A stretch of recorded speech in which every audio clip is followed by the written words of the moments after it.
Cerita diawali dengan memperlihatkan sebuah pesta anak remaja di mana para ciwi-ciwi bergosip tentang tubuh langsing Lisa Blackpink yang rata-rata dari mereka semua ingin memiliki tubuh seperti itu. Tak lama salah satu dari mereka pun menunjukkan sebuah aplikasi penghitung kalori dan program diet yang ketika ciwi lain sedang mencarinya di Play Store, dia justru menemukan sebuah aplikasi aneh bernama Countdown yang bisa mengetahui kapan seseorang mati serta ada keterangan hitungan mundur alias sisa waktu hidup yang mereka miliki. Is it this one? No, that's weird. What is that? Karena al-khamar umul khobaith yang artinya alkohol adalah induk dari semua keburukan, mereka yang sudah terlalu banyak minum pun memiliki ide untuk melakukan permainan siapa yang lebih dulu mati dan yang kalah harus minum lagi. Yang di antara mereka semua ada satu gadis bernama Courtney, ini orangnya yang menolak untuk mendownload aplikasinya karena Courtney ini merupakan tipikal orang yang parnoan dan tidak suka bermain-main dengan hal-hal yang dianggap tabu. Tetapi karena teman-teman memaksa, Courtney terpaksa mendownload aplikasi tersebut yang setelah dilihat ternyata sisa waktu hidupnya hanya tinggal 3 jam lagi. Okay, new game. Let's all download it, and whoever is gonna die first has to finish off. I'm not messing with that. Don't be Is this it? Mhm. That's it. Says I only have 3 hours to live. You did lose a bet, so you got a cake. These are awful. Are you kidding me? I got you, baby. Dia bernama Evan, kekasih Courtney yang sudah lumayan mabuk dan memaksa untuk mengantarkan pulang. Tetapi Courtney memilih untuk jalan kaki karena takut jika mereka berdua mengalami kecelakaan mobil dan menjadi penyebab kenapa dia mati sesuai hitungan mundur yang ada di aplikasi tersebut. Come on, let's leave the car here. Hey, when you do this, I'll walk by myself. Tersisa waktu 7 menit, Courtney nampaknya menjadi satu dari sekian banyak orang yang mudah dibodohi oleh aplikasi yang belum jelas asal-usulnya, yang mana dia mulai merasa waspada terhadap segala bahaya yang ada di sekitar dan memutuskan untuk langsung masuk ke dalam rumah tepat saat waktu tersisa 1 menit lagi.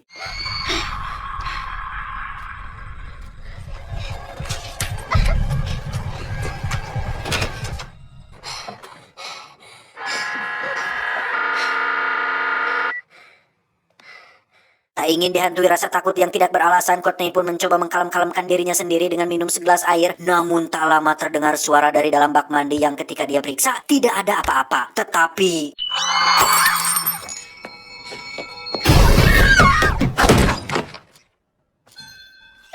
tepat saat Courtney mati oleh entitas yang tidak berwujud, Evan sendiri mengalami kecelakaan parah dengan kayu yang menancap tepat di kursi yang harusnya diduduki oleh Courtney, sehingga jikalau Courtney tetap ikut bersama Evan, dia akan tetap mati dan tidak bisa melawan takdir kematiannya sendiri. Dan inilah hitungan mundur. Dan kisah akan berfokus pada seorang perawat bernama Queen. Ini parasnya yang kebetulan merawat pasien yang baru mengalami kecelakaan mobil. Siapa lagi kalau bukan Evan? Setelah menyadari akan kebenaran tentang aplikasi tersebut, Evan menjadi sangat terpukul dengan kematian kekasihnya, sekaligus merasa cemas dengan sisa waktu hidupnya yang ternyata hanya tinggal 19 jam dari sekarang. because that app said she was gonna die in 9 minutes, and 9 minutes later I crashed my She car. didn't, right? What does that tell you about your app? She did die. And now it's saying that I'm gonna die during that surgery. So, Kebetulan hari ini adalah hari ulang tahun Queen yang setelah selesai acara tiup lilin dan menyanyikan lagu Selamat Happy Birthday to You, Queen pun menceritakan tentang Evan yang curhat mengenai aplikasi Countdown, di mana seorang perawat iseng mengunduh aplikasi tersebut dan membagikan linknya ke semua staf yang ada di sana. we're gonna make it to 87. Listen to you guys. Oh, I don't want that on my phone. Dia bernama Dr. Sullivan, seorang dokter senior yang juga iseng mengunduh aplikasi tersebut, dan diketahui jika sisa waktu hidupnya masih 57 tahun lagi, cukup untuk dia menamatkan sinetron Ikatan Cinta sampai dengan episode yang terakhir. 57 years. That'll make me 98. That's bullshit. Saat akan pulang itulah Queen pun iseng mengunduh aplikasi yang dibagikan si perawat tadi, yang tanpa membaca syarat dan ketentuannya, Queen langsung menyetujui penginstalannya, yang setelah muncul ternyata sisa waktu hidupnya hanya tinggal 2 hari lagi dari sekarang.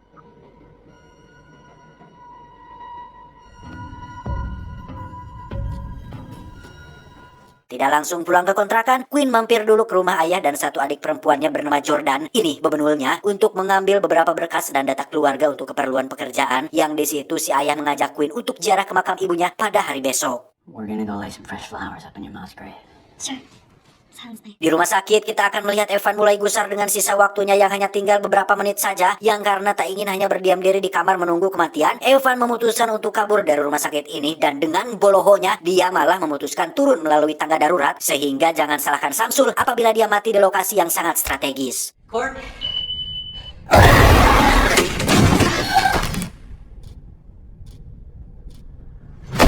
Keesokan paginya ketika Queen baru masuk kerja, dia langsung dikejutkan dengan kabar meninggalnya Evan tadi malam, yang karena penasaran dengan apakah ini ada kaitannya dengan aplikasi Countdown, Queen pun segera menuju ke ruang mayat untuk memastikan hitungan mundur pada ponsel milik Evan.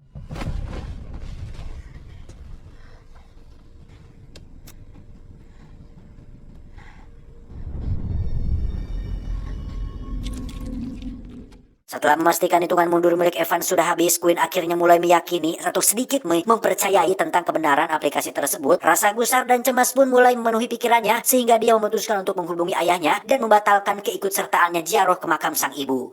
This thing on Saturday, I checked at the hospital and it turns out I do have to work. Setelah membatalkan keikutsertaannya, Queen pun tiba-tiba menerima notifikasi berisi pelanggaran kesepakatan pengguna aplikasi. Entah apa penyebabnya, tetapi Queen sempat melihat sesosok orang berdiri di ruangan gelap yang ketika dia mencoba untuk memastikannya, tiba-tiba... Sorry. I didn't mean to scare you. Ya, si dokter pun mengajak Queen untuk memeriksa selang infusan milik pasien yang sedang koma, yang ternyata itu hanyalah akal bulu si dokter untuk bisa berduaan dengan Queen, di mana si dokter mengungkapkan jika dirinya sering merasa sagne ketika melihat si Queen sedang bekerja, dan Queen nyaris saja menjadi korban pelecehan jika saja tidak teriak dan melawannya.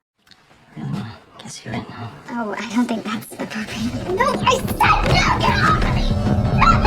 Christ. Ketika sedang berada di rumah, Queen yang penasaran pun mulai searching tentang aplikasi Countdown, di mana dia menemukan beberapa fakta mengejutkan tentang kematian tidak biasa yang dialami oleh beberapa orang. Salah satunya adalah Courtney, kekasih Evan, dan satu video yang memperlihatkan detik-detik kematian korban pengguna aplikasi tersebut. Okay, you guys, this countdown app thing, I'm starting to hear things. I saw him, and he started talking to me. I know it's real, and it's toying with me, feeding off of my fears. My time is up.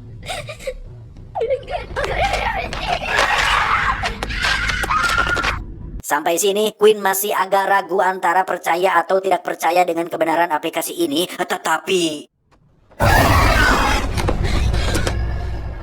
Karena aplikasinya tidak bisa dihapus, Queen pun merusak ponselnya dengan cara dibanting dan diinjak-injak, yang karena takut tidur sendirian di dalam rumah, dia pun memilih untuk pergi ke tempat ramai dan tidur di dalam mobil.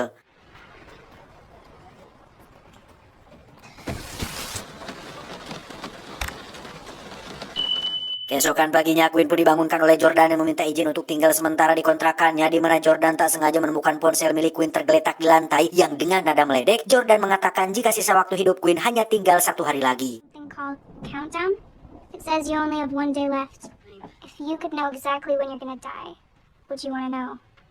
Karena aplikasinya tidak bisa dihapus, Queen pun memutuskan untuk membeli HP baru. Namun alangkah terkejutnya Queen saat baru saja selesai membayarnya, aplikasi tersebut terinstal secara otomatis, yang bahkan si mas-mas penjaga toko pun tidak bisa menghapusnya. Saat sudah berada di mobil itulah Queen kembali melihat sesosok manusia yang berdiri di belakang mobilnya dan...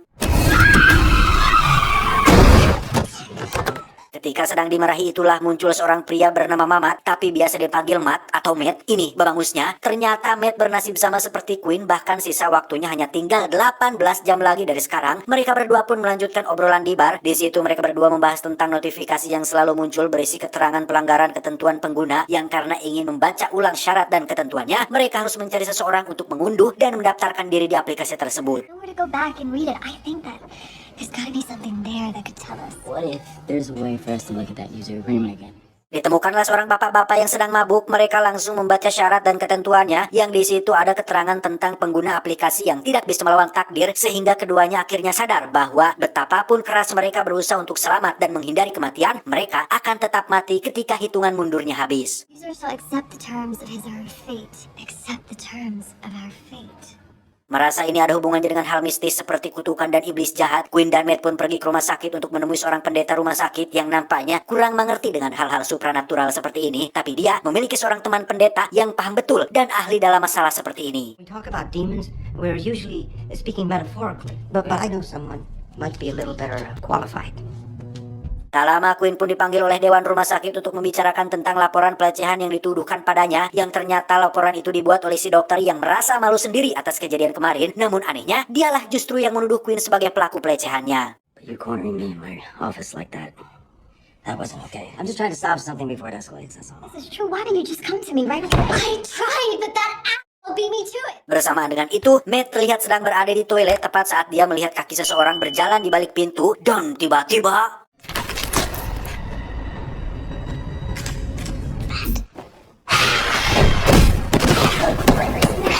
You alright?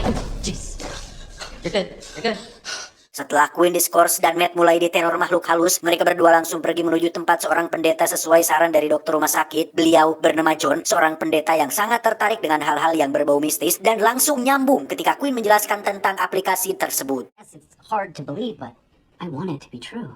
I mean, I don't want you to. You know, demons are mentioned in 19 of the 27 books in the Bible. Oh yeah, the Gadarene swine. I love this stuff. Beliau pun menunjukkan sebuah buku berisi tentang sejarah seorang pangeran muda di zaman dulu, yang mana si pangeran harus memimpin sebuah perang setelah ayahnya mati. Namun karena takut tidak selamat, dia pun mendatangi seorang dukun untuk menanyakan apakah dia akan selamat di peperangan nanti. Lantas si dukun pun melakukan beja-beja semacam ritual dan memberikan sebuah gulungan kertas bertuliskan nomor yang merupakan hitungan mundur akan kematiannya.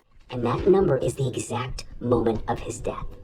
Dianggap akan mati dalam peperangan, si pangeran muda pun tidak jadi memimpin perang dan justru menyuruh adiknya untuk menggantikannya, berharap bisa menghindari kematian. Tetapi si pangeran muda tetap saja mati karena yang menghampirinya bukanlah kematian alami, melainkan ada sesosok iblis bernama Ojin yang memang si pangeran telah dikutuk untuk mati sesuai hitungan mundur pada gulungan kertasnya. He sends his little brother instead. But his brother doesn't die. The moment the prince changed his fate, Ozin came for him. Intinya adalah, aplikasi ini adalah versi modern dari gulungan kertas tersebut. Sama seperti yang terjadi pada pangeran, siapapun yang setuju untuk menjadi pengguna aplikasinya, otomatis orang tersebut akan terkena kutukan iblis Ozin, sehingga kematian para korban bukanlah kematian alami sesuai takdirnya, melainkan sudah diatur sedemikian rupa oleh iblis bernama Ozin ini. I mean, I'm not sure, but this app seems like a modern version of what the old gypsy... Pendeta John pun berkata bahwa setiap kutukan pasti bisa dipatahkan asalkan dia melihat kode yang tertera pada aplikasinya, semacam coding yang membentuk aplikasi tersebut untuk bisa mengetahui solusi dan bagaimana cara mematahkan kutukannya. Sehingga Quinn dan Matt langsung pergi menemui mas-mas penjaga toko HP yang merupakan orang yang tepat untuk meretas aplikasi tersebut.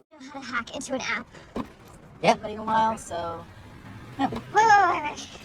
Dengan ditawarkan 2 kartu kredit, si mas-mas ini pun bersedia untuk meretas aplikasinya yang di situ terdapat banyak sekali nama pengguna yang sudah terkena kutukan. Salah satunya adalah Jordan, adiknya, yang diam-diam mendaftarkan diri sebagai pengguna aplikasi ini. That's weird. 60 gigs? What does that mean? It means it's big. Like it's... Check it out. Stop. That's my sister. Dengan santainya si mas penjaga toko ini pun berhasil menyeting ulang hitungan mundurnya, yang hal tersebut cukup membuat Quinn dan Matt lega karena masih punya banyak sekali waktu untuk mencari cara mematahkan kutukannya. Quinn Harris. There it is. Holy shit, it's working. Look at his phone. Thank you. You're a genius. Yeah, no shit. Karena sudah larut malam, Matt pun diajak nginep di rumah Quinn, yang mana saat mereka berdua sudah tertidur lelap, tiba-tiba Quinn merasakan ada sesuatu yang aneh dan...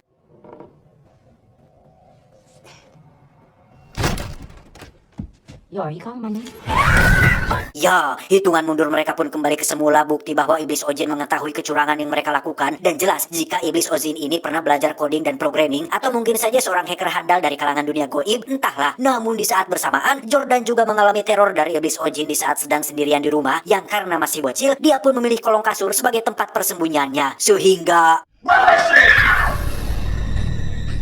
tak lama, muncullah Matt dan Quinn yang datang untuk menjemput. Mereka bertiga langsung pergi ke kediaman pendeta John untuk menunjukkan kode aplikasinya, yang di situ si pendeta John menemukan jika satu-satunya cara untuk mematahkan kutukan ini adalah dengan membuat si iblis melakukan kesalahan dalam perhitungan, alias mereka harus mencari cara untuk supaya menunda atau mempercepat kematian, walaupun hanya 1 detik saja, itu cukup untuk mematahkan kutukan ini. Now we know what we're dealing with. Curses can be broken. So someone has to die before they're supposed to? That would get the job done. All we need to do is beat the clock by 1 second.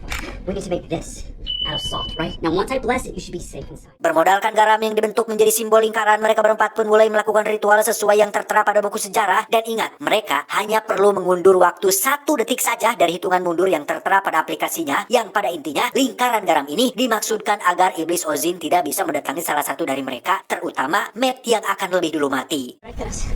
In your power and might, O Lord. Do you see anything? No.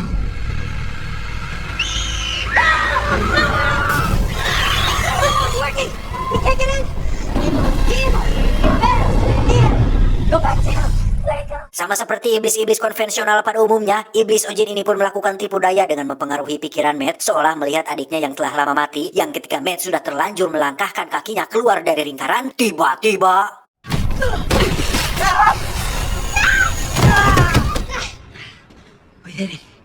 Let me go.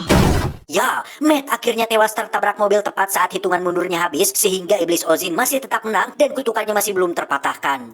I'll see you soon. Oh my god. Ah, you're bleeding.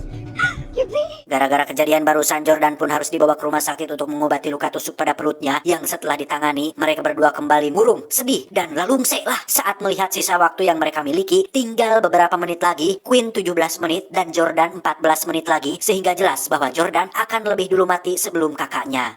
These are not the last few minutes. Wait, Quinn. Saat melihat si dokter itulah, Quinn menemukan solusi untuk masalah ini. Entah bagaimana caranya, Quinn pun sekonyong-konyong masuk ke ruangan pribadi si dokter, meminta maaf atas penolakannya waktu itu, dan ingin merebus kesalahan tersebut dengan cara memberikan apa yang si dokter mau, yaitu ahoy-ahoy. I'll be in the closed wing. You should come. Or don't. It's up to you. Berlokasi di lantai kosong, Quinn berhasil memancing si dokter untuk datang ke sana, yang ketika si dokter sudah tidak sabar ingin menggadabah si Quinn, tiba-tiba... Ya, rencana Quinn untuk mematahkan kutukannya ternyata adalah dengan akan membunuh si dokter sebelum hitungan mundurnya habis. Karena seperti kita tahu, si dokter di awal memiliki waktu 57 tahun lagi untuk hidup. Yang apabila Quinn berhasil membunuhnya sekarang, otomatis iblis Ozin tidak konsisten dengan kutukannya, yang alhasil akan memutahkan kutukan itu sendiri. Mematahkan. The hell is that? Morphine. Enough to kill you 3 times, you princess. Dan ya, dengan segala cara iblis Ozin pun berupaya menyelamatkan si dokter agar kutukannya tidak dipatahkan, yang akhirnya si iblis pun menunjukkan bebengkuk aslinya tepat di hadapan Jordan, yang sebentar lagi hitungan mundurnya akan habis.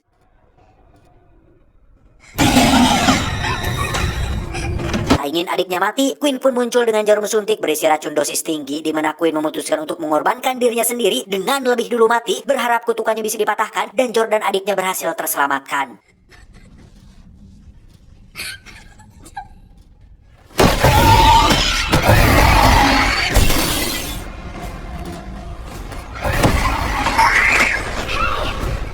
Get away from her.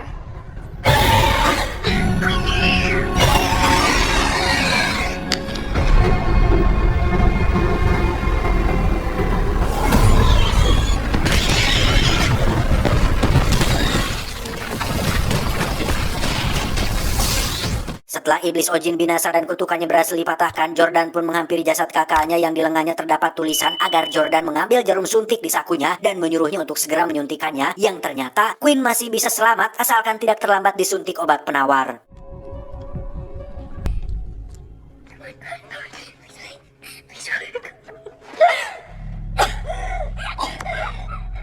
Setelah semuanya selesai dan si dokter ditangkap karena tuduhan pelecehan, kita akhirnya sadar jika dalam hal tipu daya, manusialah jagonya. Jangankan mengelabui iblis, mengelabui masyarakat dan netizen saja bisa. Setelah ziarah ke makam ibu itulah muncul notifikasi di HP Quinn yang berisi pemberitahuan tentang aplikasi Countdown 2.0 yang sudah di-upgrade, sehingga kutukan belumlah selesai sampai di sini karena keseruan masih akan dilanjutkan di film keduanya. What's wrong? Tamat, ending yang cukup membagongkan.